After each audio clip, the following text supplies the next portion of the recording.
Hi guys, it is Belle here, and it is that time again where I and the lovely Tiff over at Amethyst Raven, links to her channel will be down below, will be sharing with you our tag for the Wheel of the Year. And we've been doing this all year, so there is a playlist. Do go check it out, and do go check her channel out. She's amazing. We've been doing this all year where we make a tag for each other, then send them. So keep watching at the end of this video when I'll be opening her tag to me. And we are probably at what is one of my most favourite festivals in the Wheel of the Year, but maybe not for the reasons that you're thinking. And it is also to me one of the most sacred festivals. So yes, let's get into it. I'm going to tell you a little bit about the history and everything as I make my tag. I just want a little bit of a simple tag. I want her to have lots of writing space and things. And as always, I might do write down some prayers and recipes and put them in afterwards. But I want to get the tag made. And the tag and the festival I will be talking about today is Samhain, which falls on October 31st into November 1st and has now become known as Halloween. But the origins of what we celebrate today as Halloween find their roots in Celtic celebrations, and for what we now do actually very specifically in Irish Celtic celebrations for Samhain or Halloween. Let's get started. We're going to do some background on the tag whilst I'm talking to you. So I just have this digital. I want these trees on there. So as I said, Samhain falls on October 31st into November 1st and is one of the origins of the Halloween we now celebrate. As usual, I will be telling you more about the Irish side, which is what I like to do for the celebrations and festivals and tags that specifically have their roots in the Irish, because as you all know by now, I am Irish. So that is where my kind of interest lies in these festivals. So, and what I practice. So Samhain itself is an interesting festival for many reasons. And sorry, I'm just looking at this. The word Samhain is one that, again, we don't completely know. People speculate, but we don't really know the original kind of old Irish, which no one really speaks anymore. Well, very few people. Well, no, I don't think anyone really. It's kind of a dead language, a bit like Latin. But the feeling is, the sort of prevalent consensus is that Samhain refers to summer's end. And I believe I've said before in one of these videos that the ancient Celts, Irish Celts, kind of had two seasons. Even though they marked the quarter festivals and things like that, they kind of had two seasons. They had winter and they had summer. And the consensus is, because of the sow at the beginning of Samhain sort of represents the Irish word for sun, the idea is that Samhain means summer's end. So basically we are going from the light parts of the year into the dark parts of the year, the winter. Now, in Irish Gaelic to this day, the word for November, the name of November is, using some Edith Holden here, is Samhain. So just like we have that with Beagdana and we have it with Lunasa, they are the names of the months, but it's actually for October, because for November, because as I said, we're moving into the dark parts of the year. Now, this is the third and final harvest festival in the wheel, in the celebrations. That's too big. And as I said, this is the final one. And we are moving into the darkness. Now, if you can imagine our ancestors centuries ago, the dark parts of the year would have been frightening, and you know, they didn't have electric lights and heating and all that kind of stuff. So it would have been a frightening time of year. And also, you've done most of your hard work for the year. Now, all you can really do is you're bringing your animals back down and put into their, normally a barn with you, really. And the harvest has all been collected. And you are basically sitting in the darkness, praying for the sun to return, the warmth, the heat, all that stuff to return. Now, for the ancient Celts, the Irish Celts, there is a long archaeological history. They're sort of finding things. There is a hill, it's called the Hill of Ward in County Meath. In Irish, it's spelt strangely, as always, pronounced Clacha, I believe. And there has been, archaeologists have been digging at points in that hill for quite a while. And they have found fire pits and burnings, like big ones, not little ones, big ones, that seem to go back maybe even 5,000 years before the ancient, what we know as the Irish Celts, kind of even arrived. So there has definitely been on Irish soil celebrations at this time of year for many, many years.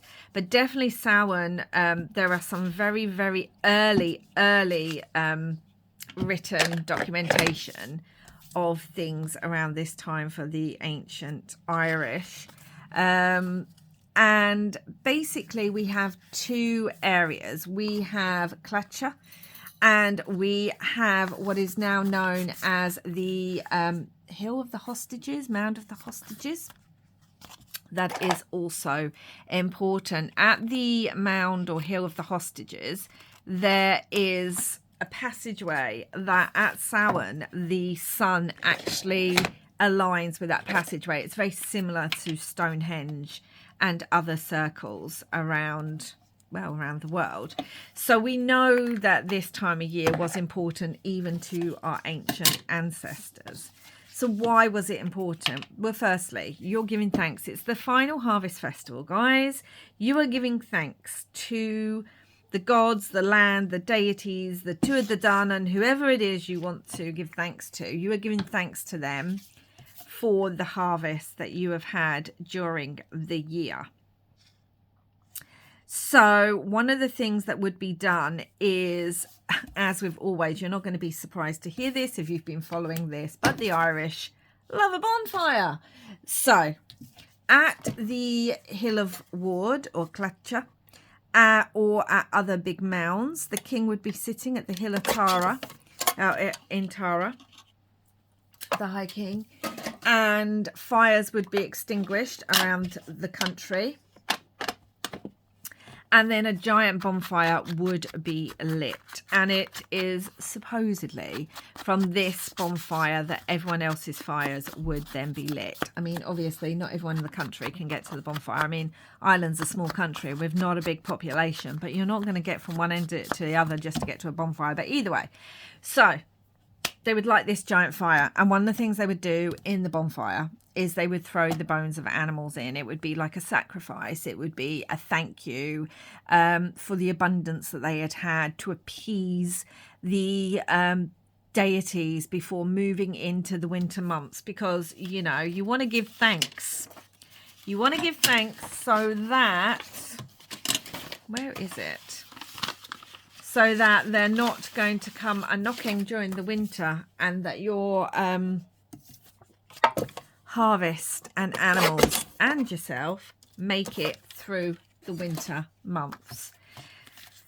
So that's one of the things they did at these giant bonfires. As I said, the Irish will love a bonfire. So you'd like the bonfires, but the fires also had another significance, which we've seen in other festivals. The significance was that if you light them, it helps keep away not only the dark, but whatever is lurking in the dark. And that is when we get to the scary part of Samhain. So this is the time of year where the veil between our world and the other world is at its weakest, or it's one of the times. Bjedtuna is another one, but particularly at Samhain for the ancient Irish. I mean, it's getting dark. You're going to get a little bit spooked.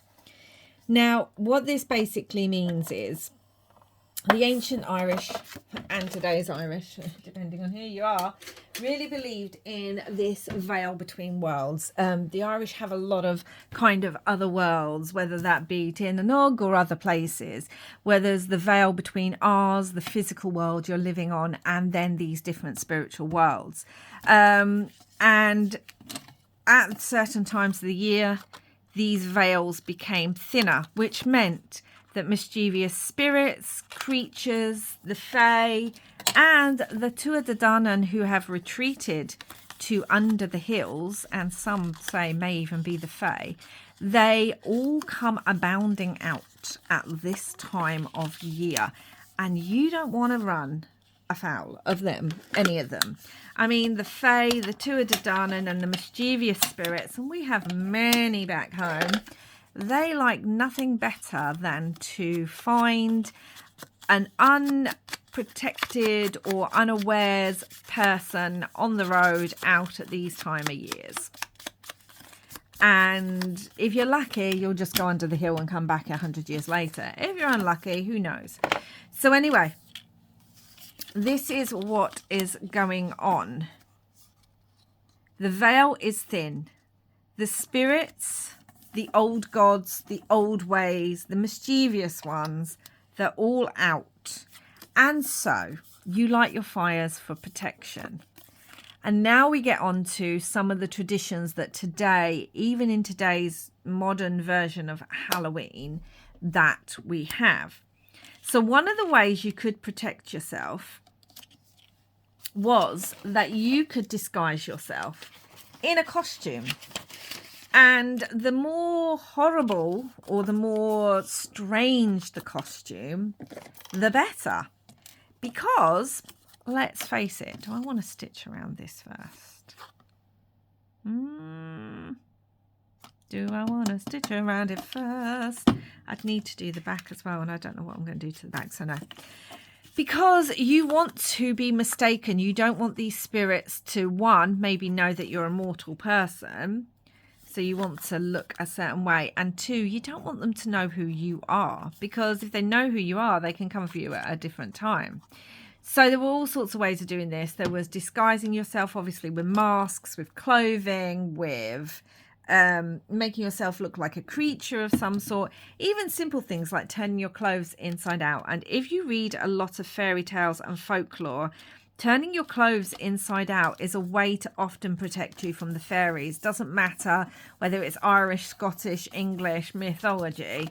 It is a huge way that people would trick fae to keep themselves safe.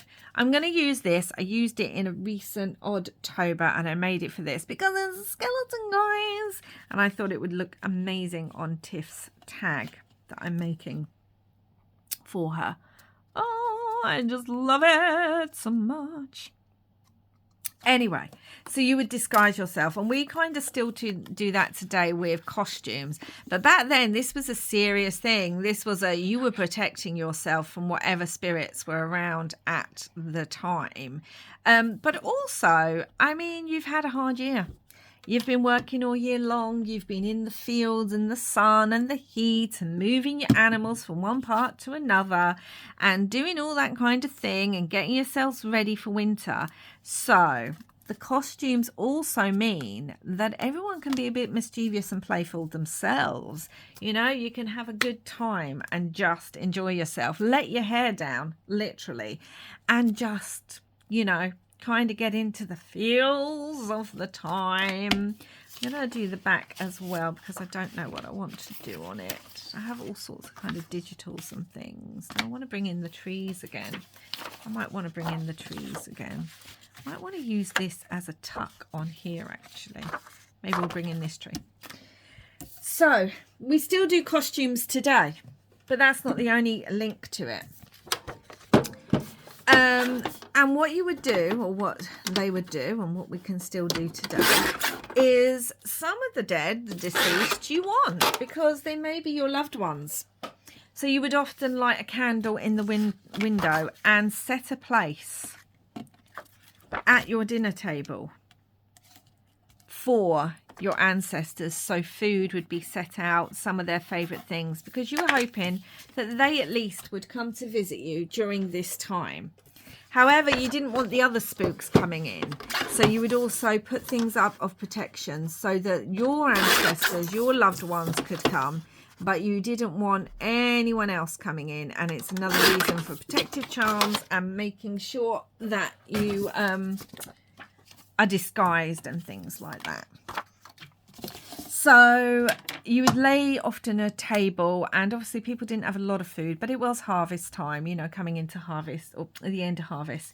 So you would have some and you would lay a meal, and they still do this in parts of the world now where, what's it called, a dumb dinner or something, D-U-M-B, where you will literally set a place at dinner for your loved one to come and sit with you.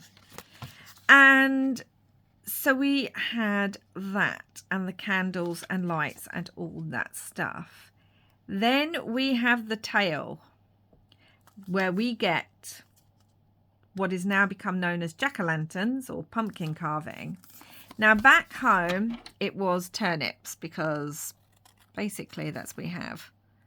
Neeps and tatties, turnips.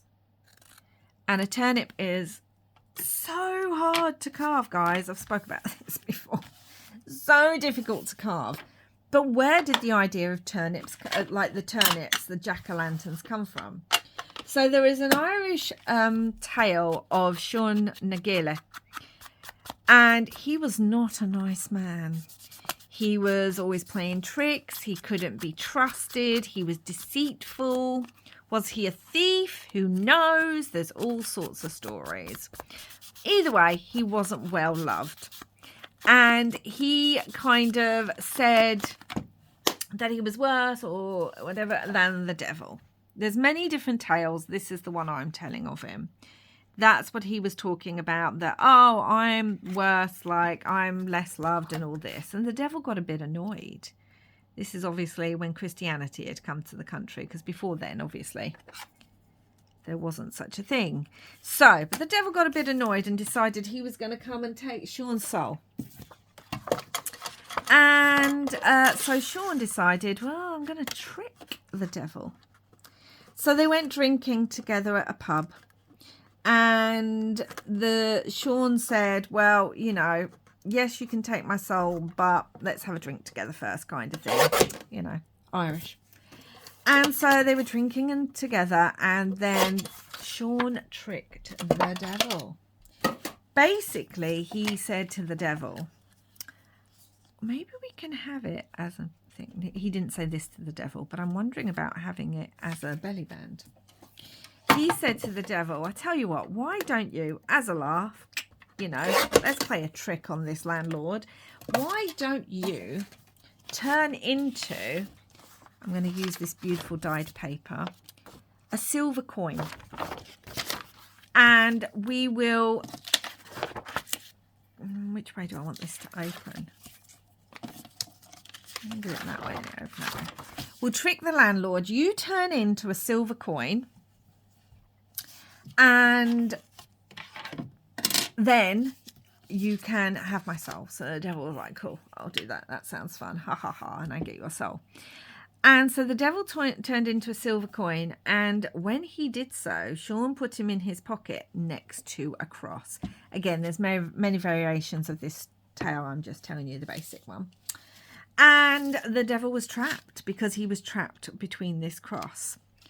And Sean basically said, I tell you what, I'll let you out, but only if you promise not to take my soul for 10 years.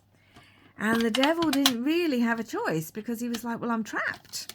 I need to get out and I'm trapped. So, okay, I promise I'll come back in 10 years for your soul. Sean was like, cool, I'll let you out then. So Sean let him out. And then in 10 years, the devil did. He came a-calling for Sean's soul. And Sean was like, cool, you can have my soul. That's what I promised you. However, before you do that, how about you climb up into that apple tree and grab me an apple before I go? That's what I'm thinking, that he kind of turned around and go, I'm a bit peckish and I know in hell there's not going to be any food. So how about you just grab me one of these yummy apples? And the devil, for some reason, agreed to climb up into the tree and grab Sean an apple.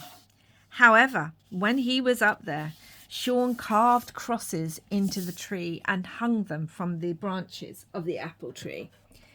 And basically, once again, the devil was trapped. And Sean said to him, tell you what, I'll let you out if you promise not to take my soul.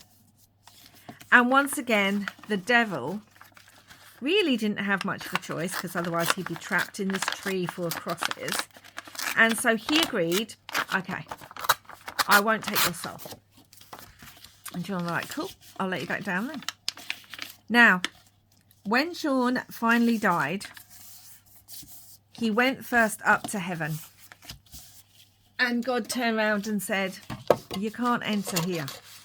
You have not lived a virtuous life. You have not been a good person. You cannot enter heaven. And Sean was like, I can see what you're saying. So Sean made his way down to hell. And the devil stood at the door. Again, this is my take on the story. And said, guess what? I'm not going to let you in either. You've tricked me twice. You think you've won. You thought you could get the better of me. Well, heaven has closed its doors to you, Sean. And now hell shall shut its gates to you. And Sean was kind of like, well, I don't know what to do then. And the devil said, you're going to wander the earth in perpetuity, basically in purgatory. You're going to wander in darkness. You'll be all alone with just yourself for company. And so Sean was like, well, okay, but it's so dark. And so the devil threw a coal, apparently, from hell, a lit coal, and said, take this, go on your way. Ha ha. And so Sean picked up the coal and he carved a lantern out of a turnip. And he put the coal into the lantern and he carried that lantern and is still to this day wandering the island with his lantern with the devil's coal in it. Now, translated, Sean can be translated into Jack. So we have Jack of the Lantern, Jack-o'-lantern. That's the theory. But Sean Nagila, he got his comeuppance. And so he walks with the lantern. I need to cut those bits. I also need to, I will stitch around this. And so we get the idea of lanterns, and they have to be grotesque. You want them to be ugly. There is still one, I can't even remember how old it is, but I think it's in the museum in Dublin. It is, I mean, the carving on that thing is amazing. But you would carve lanterns, and it was a way to keep evil spirits and Sean Nagila at bay. Let me go stitch around this. Now, I'm not going to attach this yet because I might want to put an eyelet in there. So I would want this on there. But obviously, if I put an eyelet all the way through, I could open it up and put it on the inside. That could work if I opened it. Yeah, no, that could work. It should be all right, actually.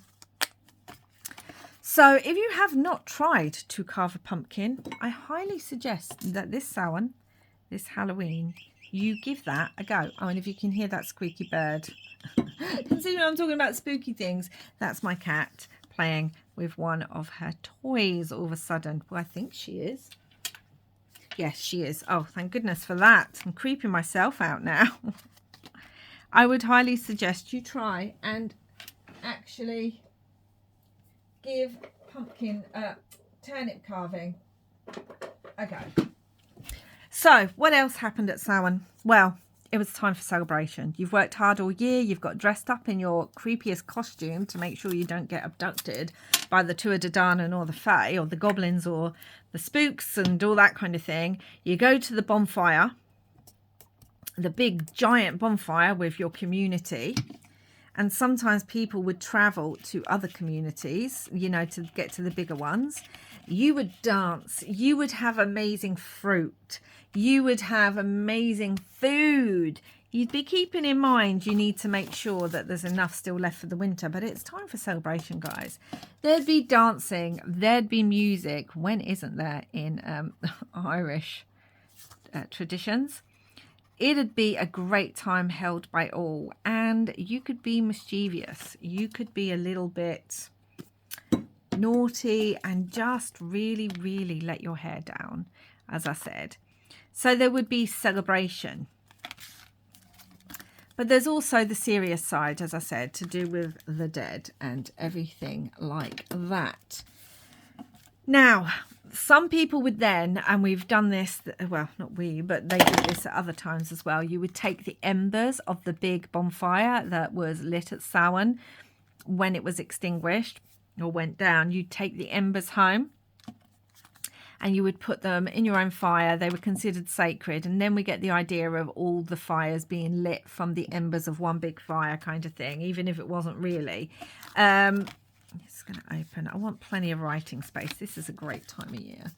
So they would be considered sacred fires.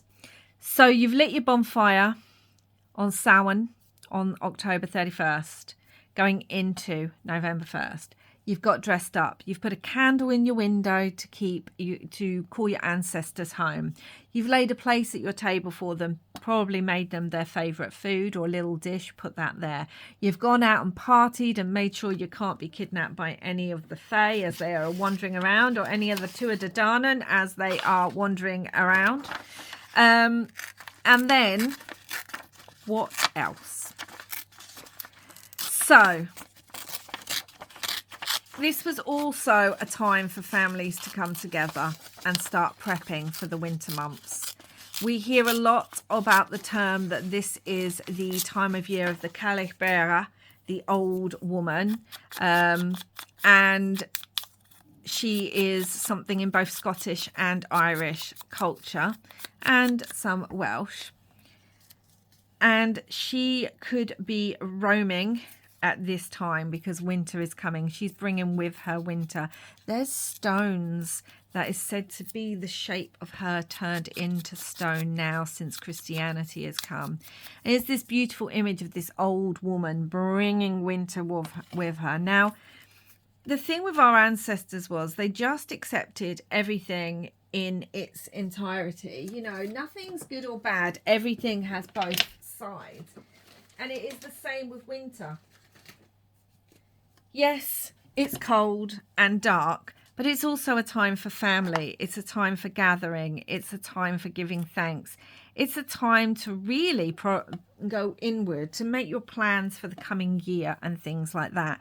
So everything has its meaning. When Christianity came with St. Patrick, they decided they didn't really like the pagan ways. No shocker there. And one of the things they tried to do to begin with was get rid of certain festivals. And certain festivals did go by the wayside.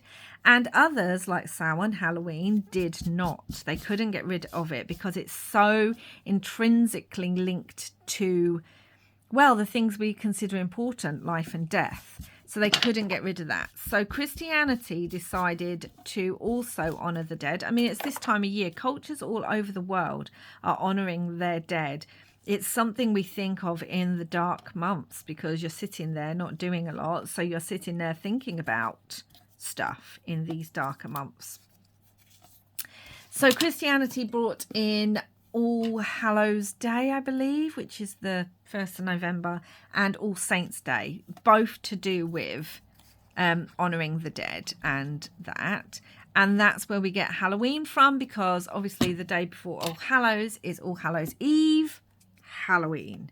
So we have that as it is brought in with Christianity. And then we start getting words like hell, because before then, the ancient Irish didn't really have an idea of hell. There were just other worlds, just magical worlds. It was believed you could walk from one to the other through water and things, depending on, you know, where you were and what time of year it was. The other worlds are where the Tuatha De Danann had disappeared to into the mounds. And so there wasn't really an idea of hell. Now, one of the goddesses that's really linked, other than the Caabera, is the Morrigan. Whether you believe she is one goddess with a triple aspect, or whether you believe she is a trio of sister goddesses, these goddesses are linked with war, battle, and death.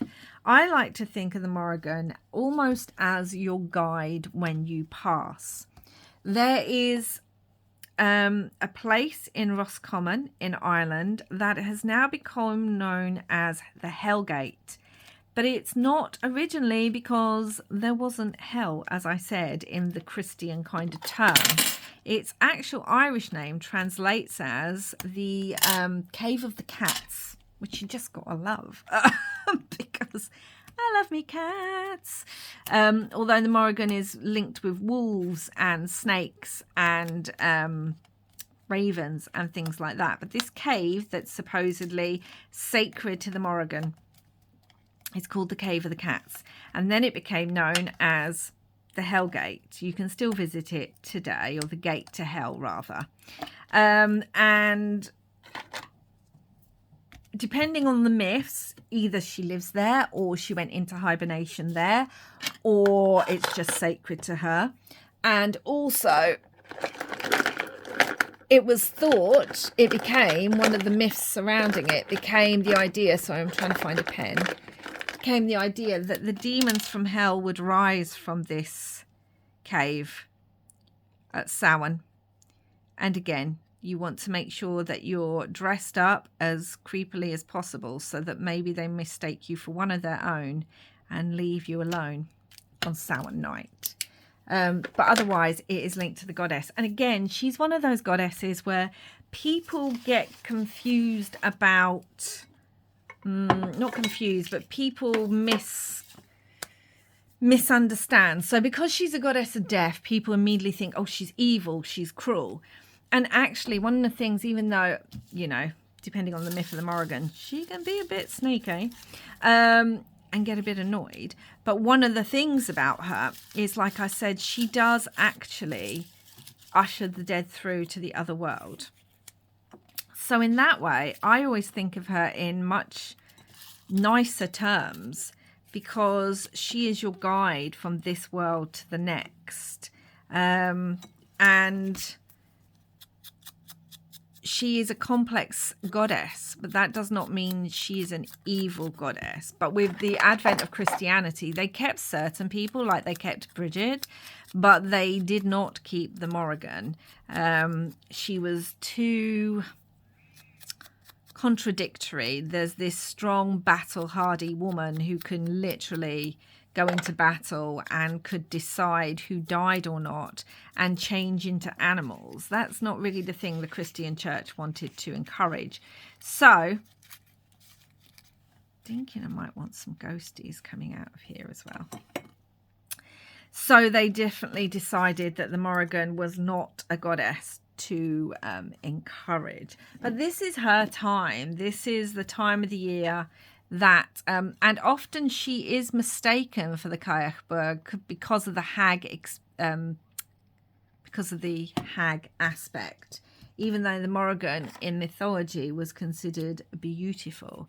And it is on this time of year that her and the Dagda got a little bit friendly on the side of a famous river, and that area to this day is still named after her and the Dagda and their tryst. That might have been a regular thing. You gotta love the Dagda. He's a sweet god. He is joyful and fun. And the fact that him and the Morrigan kind of had this maybe on again, off again thing, I think that says a lot for the Morrigan. But anyway, so we have her at this time of year as well. So if you are going to think about, well, who can I celebrate, or who is you could honor at this time of year, she's definitely someone that you could look at and honor.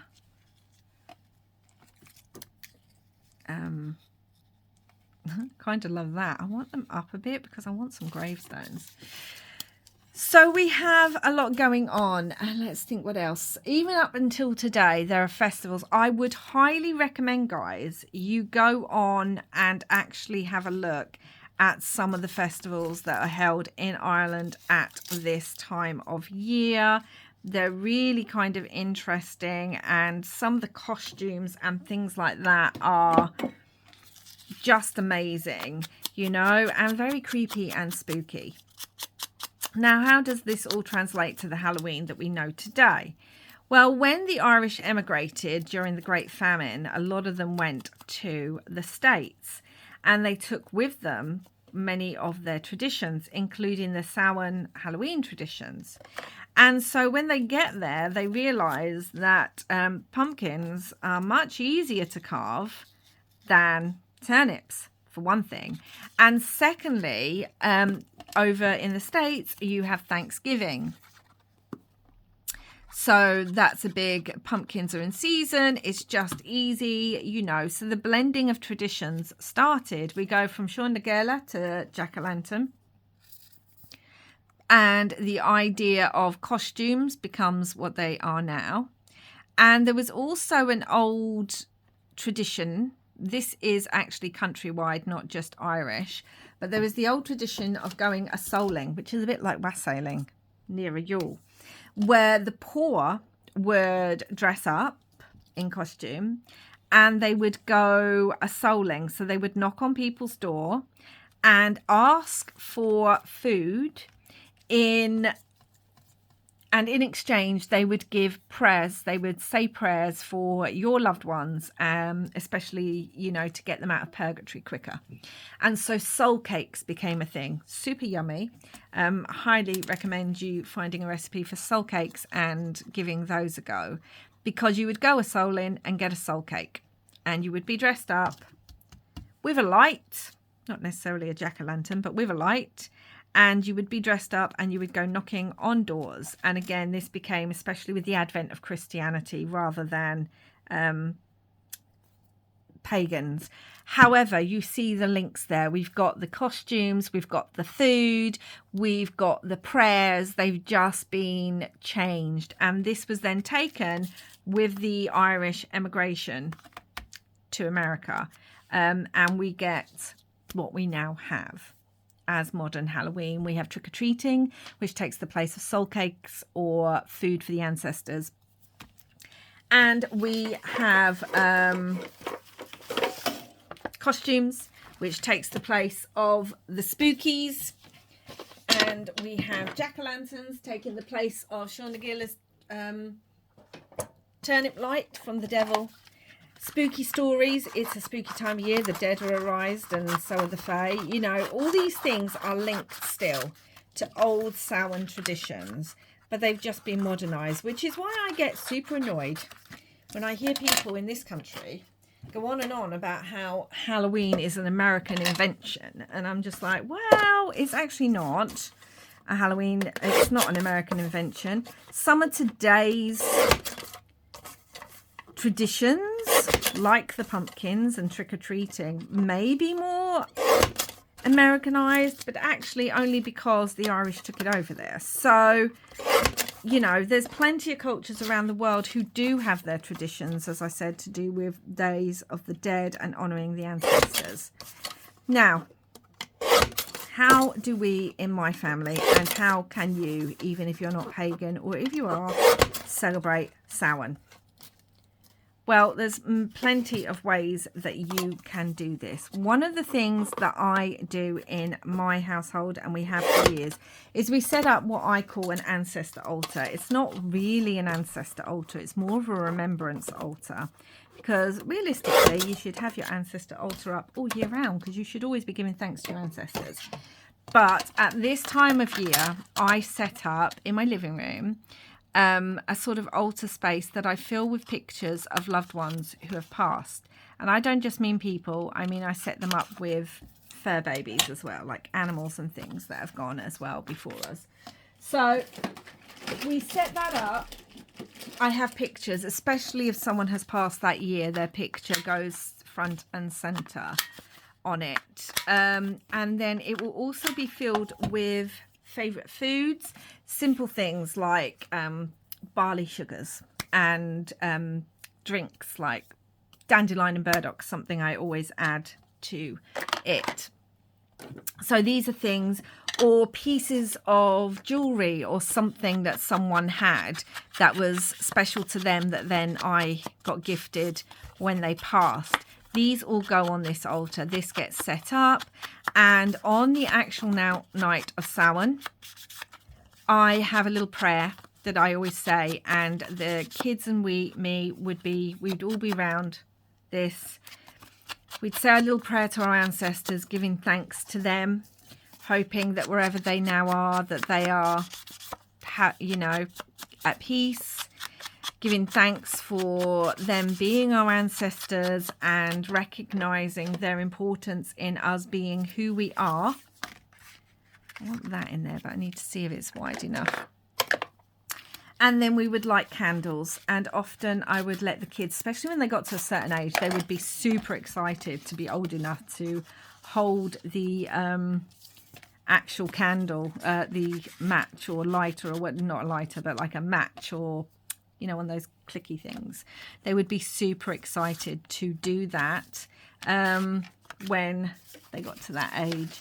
And we would just stay still, silent for a little while, remembering them as we give thanks for them in our lives. So that is one thing. And even if, sorry, it's got really warm. Even if you aren't celebrating, I'm going to bring in some inks.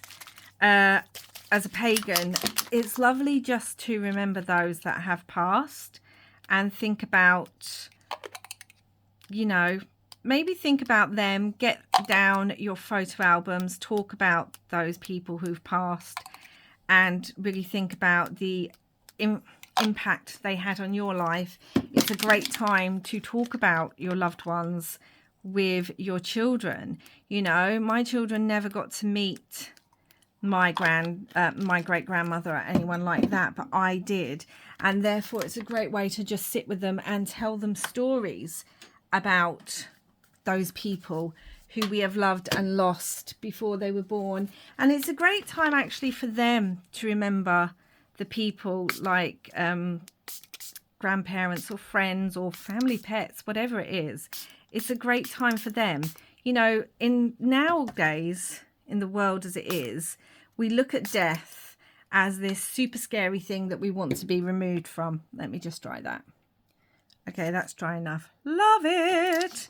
But in our ancestors' day, the death was just part of life. And, people used to sit with the body. We used to hold the wakes and things, and there'd be a vigil. And people would wash the bodies of their loved ones. There's this idea that, we shouldn't mourn the body because the spirit is what makes a person. But I just think that is not a very healthy idea to have. Because in reality, yes, the spirit may be important, but the body is the thing that holds us. The body is the thing we hold the hands of, that we hug, that soothes us when we're not feeling well, that, is the face that smiles at us each day. That is important, and we should be able to mourn that and feel sad for that. And we used to be able to do that because we would sit with the body, we would wash it and prepare it for burial, we would sit with it until the burial, and we'd have the wake afterwards. And even today back home in Ireland, wakes are big important parts of the grieving process. Let me just dry this. I'm loving the way this tag's looking. Look how grungy and everything that is. Right, well, that's drying a bit more. Let's put some things on here. So where did I see, where was it? There was a little Halloween. I Come Alive at Halloween. Is it this one? Yeah. So these are just digitals and that I have that I wanted to use because I have them in my stash. But we should be allowed to grieve both the physical and the spiritual. And I think in today's society, we don't allow for that. So Samhain for me was a great time to sit with my children and talk about our ancestors and talk about our family and our stories and be okay with saying that we miss someone and that we grieve someone and that, you know, we're sad and all that. Like, that's okay. It's okay to feel these things. I think in today's society, we just really... Although I kind of love that one. Yeah, because that was meant to go on the other one. In today's society, we're so removed from the death that grief can be really difficult to deal with. Even, you know, even if you're not, grief is always difficult. But this is a great time to just spend and remember your loved ones. And this is why this celebration actually... Ironically, I love spooky season. It's fun, it's loud, it's all these wonderful things. But Samhain in itself, that's different. I do not like being away from home on Halloween at Samhain. I've only been away from home once for Samhain. And it's a very quiet time for me. It is a time of reflection. It is a time of remembrance. It is a very sacred time.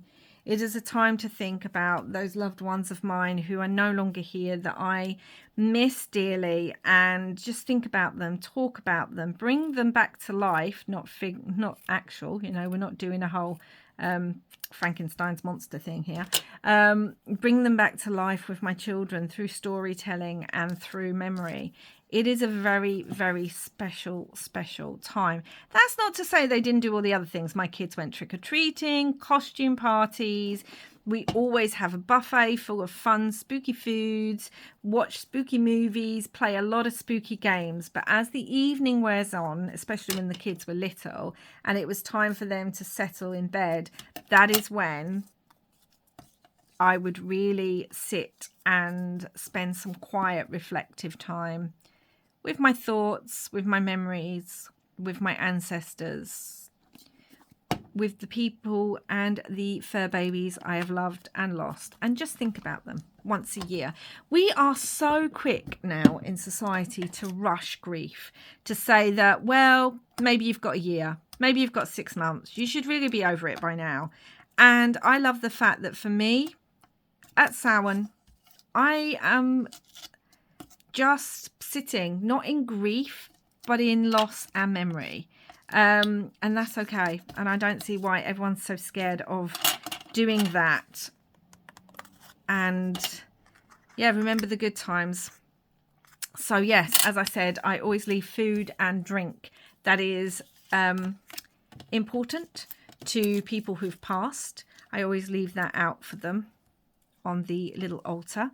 We decorate, we fully decorate. I have a Halloween tree and everything. But for Samhain, as I said, is to do with good food. Now, we like party food. We like fun food.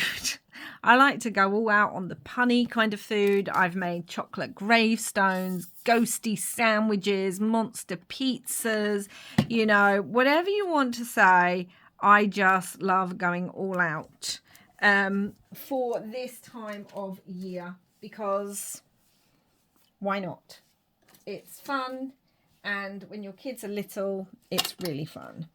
My kids are now all older, so most of them actually aren't home anymore for Halloween, which is fine. We still have traditions that I do. Every year I watch Hocus Pocus on Halloween evening. And then I always set time aside, as I said, to do some private sort of reflection. Also, this is also was known for the Celts as kind of the new year, because you're going from the summer into the winter, and it was the start of the Celtic New Year. So this is really, it's now become known as the Witches' New Year, but really it's the Celtic New Year. Let me go stitch this. So as the new year, one of the things about it is that this is the time of year that I will often start planning for the actual coming year. Need to stitch around this too. So I start planning for the new year. Often I have a word of the year and it will come to me on Samhain. Usually I don't even know what it is. It just comes to me. It just gets sent to me. And also this is when I will do my year-long tarot spread. So for the year ahead tarot spread on Samhain as well, usually. I've also got this. Do you see this? This is skulls and things. And I just kind of want to give this to... this paper is so wet. And the funny thing is, because it's Brusho crystals, they're all being activated by the water. Kind of want to give that to her. So I feel like that needs some paper on the back too. But maybe some sturdy paper like this, because otherwise when you write through it. Yes, so I do my year-long tarot spread at this time of year as well. And I've talked about how I decorate my tree for each of the festivals, my tree in the garden. And for Samhain, what I will do is I will put rosemary, little bunches of rosemary with ribbons around it. Rosemary is the herb of remembrance. So at this time of year, I am using rosemary all the time, putting it in foods, cooking with it. I make rosemary bread sometimes. I'll have bunches of it. It's one of the reasons I have 2 massive rosemary bushes in my garden, because I use it all the time. So I can bring in my own rosemary, I can harvest and give thanks and bring in my own rosemary and start drying it for the year ahead. And also, as I said, I just tie bunches of it all over and have them around the house, have them on my altar, have them hanging on my tree with a ribbon, especially if someone has passed away that year. In particular, their name will go on that a little ribbon for the tree, and that's what I have. So the house really does smell of rosemary at this time of year, which thank goodness I love. So that's another way you can celebrate. You can do all the same things. You can go trick-or-treating, you can dress up, you can go to costume parties, you can carve lanterns or turnips. You can make them out of paper and decorate. You can watch spooky movies, but just in a way of remembrance. We've got those candles again. I'm going to stitch around this too. Lighting candles, lighting bonfires, lighting a little fire if you have one inside. These are all fun things you can do. You can go pumpkin picking. As an adult, you don't, this is really where I need to be careful. You don't have to just be a child and do these things, guys. Do it as an adult. There is too much emphasis on being grown up, and our ancestors let their hair down and weren't always grown-ups, so we don't need to be. We can also just join in and have fun. Obviously you can decorate your house, but in the quiet moments you can remember those who've gone, those we love. Think about what's happening in the world and kind of send a prayer out for that. This is a great time as well to just up protection for your house. And as I said, rowan berries, rosemary, all these things can be done. We're prepping now for the winter months. This is the first time we start to feel winter's cool. Now, winter is often, for those in the pagan community, it can be called like a cauldron time. You're going inward, you're staying inside a lot more. Our bodies want to naturally slow down. I've spoke about this before, that we should listen to our bodies. Our bodies want to naturally slow down. And it's a time of reflection. You can't plan ahead if you don't stop and take time to plan for it. So that's something that you start at Samhain. Really, for me, it starts at Mabon, or the autumn equinox in September. I already feel the world slowing at that time. It is a quiet festival. And Samhain, with all its craziness and fun and parties, is another very, very quiet festival as far as I am concerned. It's a gentle one. And it's one that I just love it. I love giving ourselves permission to grieve, remember, and give thanks and all that good stuff, you know. So the ancient Irish loved this festival. It was important to them, and it was an important way to mark and give thanks for, where's the other half of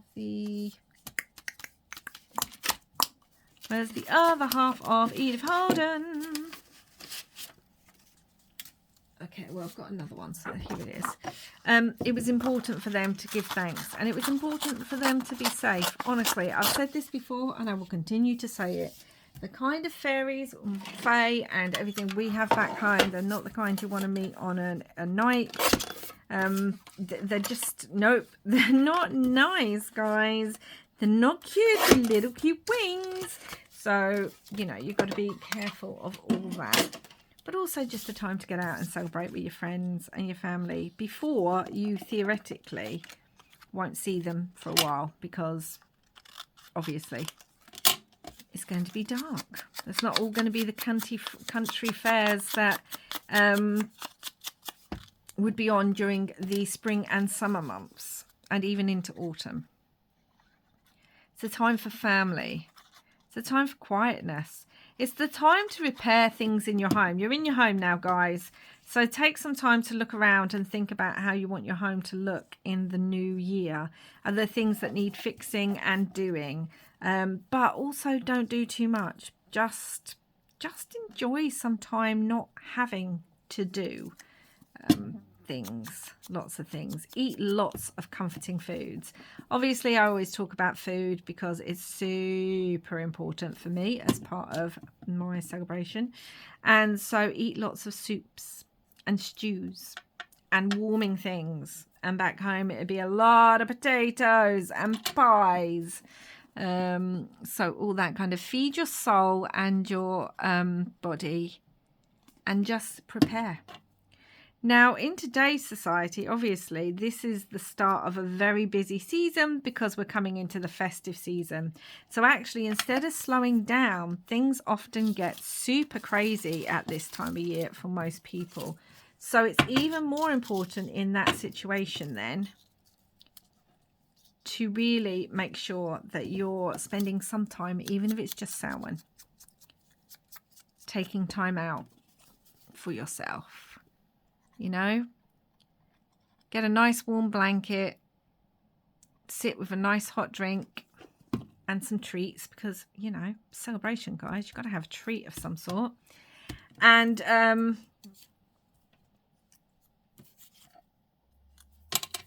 snuggle up with a good book, a good movie, whatever it is that you want to do. Go for a nice winter walk. Just stop and think about how the year has gone. If this is the new year, how has your year gone this year? And do you want to change some things for the new year? I spoke before about how Imbolc is about really, in February, really starting to plan, set seeds. But those seeds start to really gather at Samhain. So yeah, to me, this is a very sacred and quiet time of year. And whilst I love spooky season and I get super excited, it's a bit like Christmas, ironically. And I do get super excited. Samhain is not like that for me. It is not about excitement. It is about quiet reflection. And yeah, just having those moments to remember those who've gone before and those that I'm missing. If someone's ill, you know, all that kind of thing. Also want to add maybe some little Tim Holtz pieces for her to kind of have in here as well, I think. I have lots of things I want to add, but most of it just is not going to fit the way I've done it. And this really, really needs to dry. I'm going to try and dry that. There we go. So I hope you like this. It might be a bit different to what you were expecting, but hopefully it's given you some ideas. I'm looking forward to it. Once we've done all the fun things, the games, I used to make this, it was almost like, I want to say like a sludge or something. A slime. It was almost like one of those. It was a bowl and I used to colour it green and you'd hide things in it. A bit like you used to do with Christmas pudding. So I would hide different things in it that were related to luck or things like that. And as well as like there'd be a 5p or something in there, and then the kids would have to find that, and it was the weirdest thing because you put your hand in, it feels like liquid, but then you try and pull your hand out and it's really stuck firm like sludge. I feel like that goes along there quite well. I like that, but do I want something else? And my kids used to love it. They used to laugh so much at that game, and we would have such a great time with it. We always did the donut game as well, where I'm wondering about putting Boo, where you would try and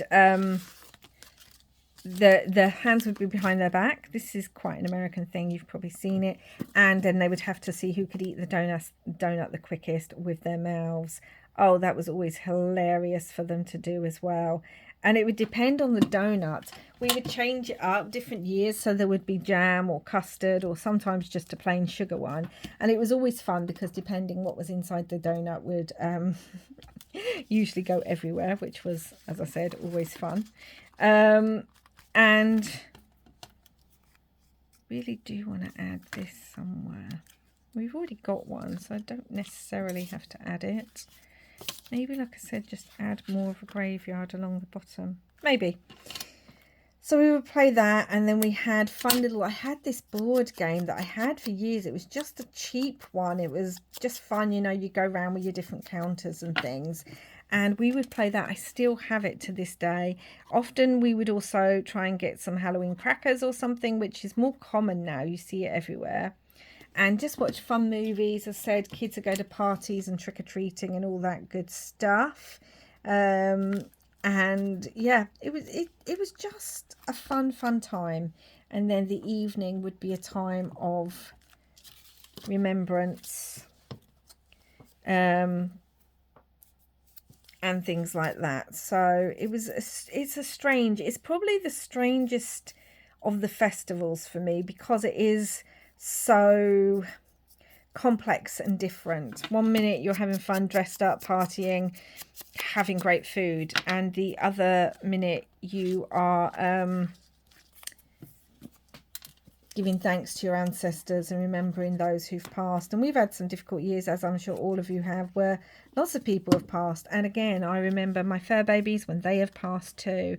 And I think it's good for kids to be given a space to grieve, to remember, to have all of that. We say now, oh no, that's too difficult. Kids are so young. You don't want them like remembering spooky things. And it's like, well, what do you mean you don't want them remembering spooky things? Do we think that cat being there is a bit weird because of the skeleton? I feel like the cat's screaming at the skeleton, and I kind of love it. So yeah, and remember, keep a lookout for a lantern that's swinging through the trees, because it just might be Sean Nagella, and you do not want to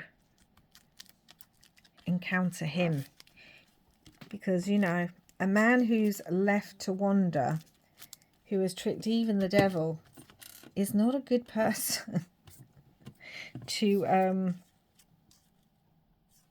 encounter. Could have jack-o'-lanterns laugh in the night. And I do highly recommend going on and having a look at the festivals that are held over in Ireland and the kind of costumes and things like that that are done over there. I mean, there's been many times through history that Halloween, people have tried to ban Halloween because of its pagan origins. But it's withstood the test of time, and I think that's got something to do with, firstly, it's fun, it's a fun time, and secondly, because of its link to remembering our loved ones who have passed. That's what I think. I think the last thing I need to do is put a tab in this. There was so much else I want to add.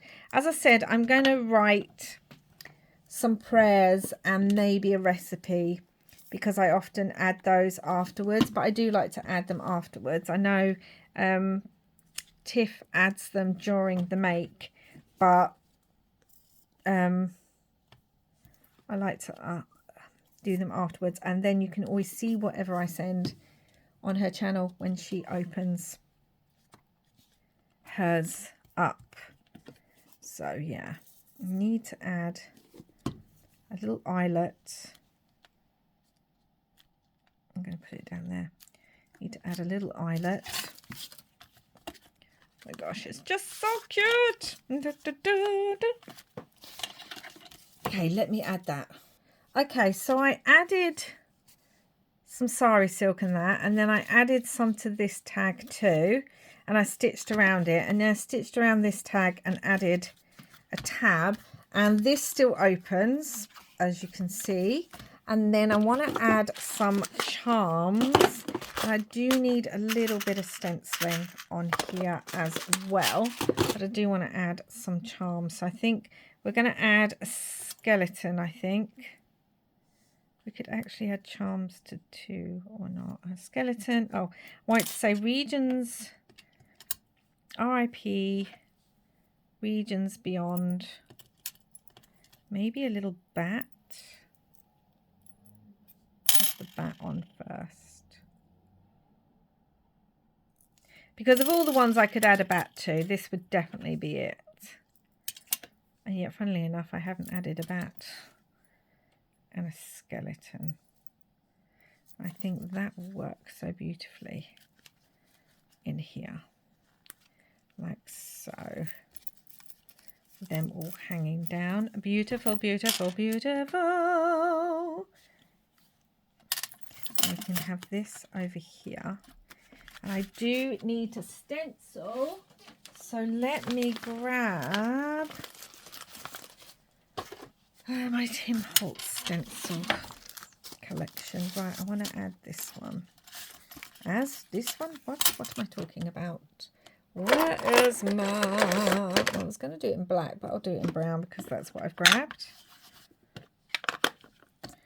I want to use this. It says all fun words on here, so I just want to kind of put it on here, stencil into the background, not too much, but just enough that she can still write on it should she wish to, or if I'm going to, I don't know yet. I'm going to have the little ghost poking out the back there because I think that's quite funny, and it should be held in place by the magnet, which is good. And then on this side we're going to do them again. So I hope you found a little bit of inspiration and maybe enjoyed me telling you all about ancient Samhain and what the ancient Irish did. And you can see with the Irish that they carry on that idea of dressing up and food and stuff right into Yule, all the way through to like the Wren Boys and into other festivals as well. It carries all the way through. But that's it, guys. What do you think? Do you like it? Hope so. There's lots and lots of writing space. I may even add extra pad in here for her to write on. There's tabs and things. I might add a few other little things, or do like a little side pocket or a little side bit that I can send some extra bits with. But I like it. I think it looks nice. So keep watching, because whilst I have finished mine, I am now going to open Tiff's, and I am beyond excited. Okay guys, it's time for me to open Tiff's tag. Best part of the whole video. But also, just look at these stickers. I'm going to try and remove these and actually use them in like my private journal. I just love those. Cut the edge already. So let's have a look. Dun, dun, dun, dun.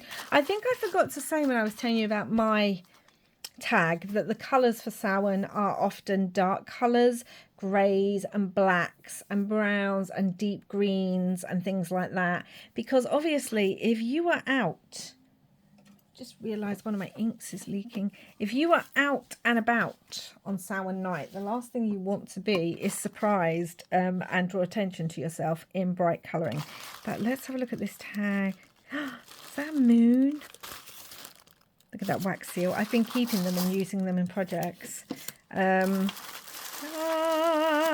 the red, love the red, love the red. Are we ready? Are we ready? It feels really chunky actually, guys. Don't forget to head over to Tiff's channel to see how she's made this. Oh my gosh, there's so much in here. What? I'm so excited. I see fabric. I see so many things I love. First of all, little bat napkin. Oh my gosh, how adorable is that? Okay. Oh, a little wooden ghosty. What? Look at that. Oh, it's like a... Did you make that, Tiff? I guess I'm going to find out. That's so cute. It feels like it's made out of resin or something. I could actually put a magnet to the back of that. That's so cute. Right, before I look at anything else, I'm trying not to look. I'm going to cover it up. I'm going to open the card. She always sends me a little card. Happy Halloween! Ba-ba-da-boom. Oh, look at the cat washi. Okay. Hi, Belle. Samhain blessings to you and your family, and happy Halloween! Hope you enjoy this tag. Just had fun with it, really, and chucked everything I could on it. I feel the same way about mine. I hope you like your pocket ghost hug. Just a little thing to pop in your pocket for comfort. Oh, that's cute. And then she's talking about, you know, hoping I'm feeling better after all my health stuff. I was. I'm so excited to see the one you've made me. Can't believe we've only got you left. I know. Have a wonderful Samhain. Okay.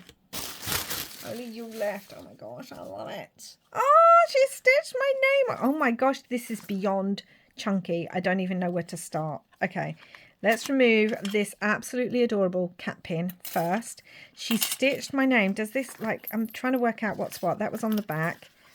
We've got all these beautiful things. We've got my name, Darkling. Yeah, release the crafting. I use that too. We've got her bat. I'm guessing she drew that one. There's bats all over this. I mean, she's been adding bats to all mine. We've got bat fab. There's so much to look at. I don't know what I'm looking at because I'm just so excited. And then it opens up. Oh, look at all the crows, the spider, the bats, the pumpkins. Oh, love the feel of that card. And then it opens this way. Look how much that opens. I love it. I feel like mine's like lacking now. Bat there, cat. These are a few of my favourite things. Right, little pockets. So we have our raven. Oh, this is spiderweb embossed fabric then. Do you have that folder? I'll have to watch your video, Tiff, to see. Oh my gosh, there's double charms. Oh, I'm too excited. I'm too excited. So here we have a seasonal cleansing spell. And I think I spoke about that in mine, that this is a good time to do it. So we have, look at all the stenciling on there too. Oh, and the stenciling on the back. Tiff. Where are your stencils from? That's just wonderful. So we have our little cleansing spell in that pocket. We have the Samhain there. Oh, look at the little ghost. She's even attached like a tag of fabric to that. Oh, is that Crypt Grit paste? Is it? I almost added it to your tag. I almost added it. Is it? Are you loving it? Tell me you're loving it. It's my favourite thing. Countdown to Samhain. Create a list of activities you'd like to do. Write each on a separate piece of paper for each day until November 1st. Pull one out. Get in the spirit of the season. Yeah, I love that. I love that. And again, great stenciling. Oh, Tiff. Oh, I've noticed it all down here too. That is definitely Crypt Grit paste. Oh my goodness. Oh, my tag's definitely lacking. Dinner for the Dead. Yep. I spoke about that in mine. Yep. More stenciling. This is an interesting one. Oh, it's music. I was thinking, what is that? That looks weird. It's music. Okay, lots of bats, lots of music. Love. Okay, what do we have in here? Oh my gosh, we have so much, Tiff. Cemeteries. So all about a cemetery. I forgot to say that in my video. Obviously, one of the things you can do for Samhain is go visit a cemetery or your loved one and their grave. In my defence, my brain fog has been a thing. The werewolf of Bedburg. Bedburg? Yeah, yep. German one. Yeah. There was a werewolf in Paris as well. Or was he a serial killer? Like, you know, they didn't know which one. Interesting. So some fun cryptoid kind of spooky lore. And what's this? Fire protection spell. Fire. So sit in front of a naked flame. I thought that first said someone naked. I was like, ah. Okay, so lots of protection, little bit of mythology, lots to do with the dead and activities. I love it all. Oh, I can't believe you got the Crypt Grip paste. Oh, I'm so excited. I love all the embossing. I love all the fabric. Look at that fabric. You've gone crazy with that fabric and I adore it. And you've inked it all up. Yes, I love it so much. And it says my name. And little words and bats everywhere, just like me. It's batty. I haven't even looked at all the charms. We've got books, owls, pumpkins, keys, Hecate, skulls. I feel like there was another one I'm missing. The moon. I mean, it's a pretty big moon. How on earth did I miss that? Oh my gosh, it's just so much fun. I love it. I knew, as you probably did, Tiff, that this was probably going to be one of our favourite tags to make because we're just both Halloween spooky season girlies, aren't we? It's just our thing. So I do feel like my tag's kind of lacking now, but that's okay. I love it. I love it. Please head over to Tiff's channel, show her some love and see how she's made this wonderful thing. This, I'm guessing, is going to be a long video. You have put so much into this. You do in all your tags, but the amount of inks and drawing and stitching and stickers and fabric and everything is just amazing, Tiff. Amazing. Love it. And we've only got the one tag left. Oh, can you believe it? I know some of you have asked it for, some of you have said that you'd love to see something like this again next year. We are thinking,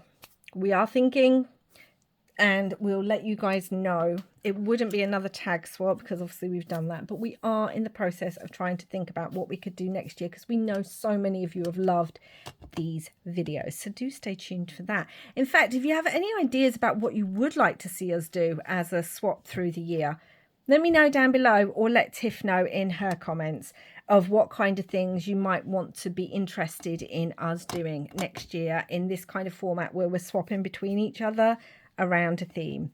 Let us know down below. But anyway, I love this tag, Tiff. I think you can guess. You've put so many of my, I mean, this is just, these are all of my favorite things.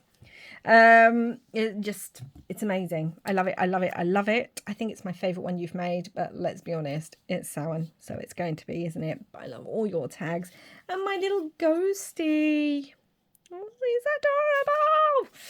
Anyway, before I get too crazy, I am going to go and message Tiff about this.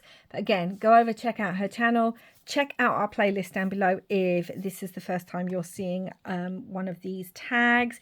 And we've got one left, guys. And wherever you are in the world, I hope if you're celebrating Samhain or Halloween that you have an amazing time. And if you're not, I still hope you're having an amazing day. Until next time, guys, wherever you are in the world, Samhain blessings.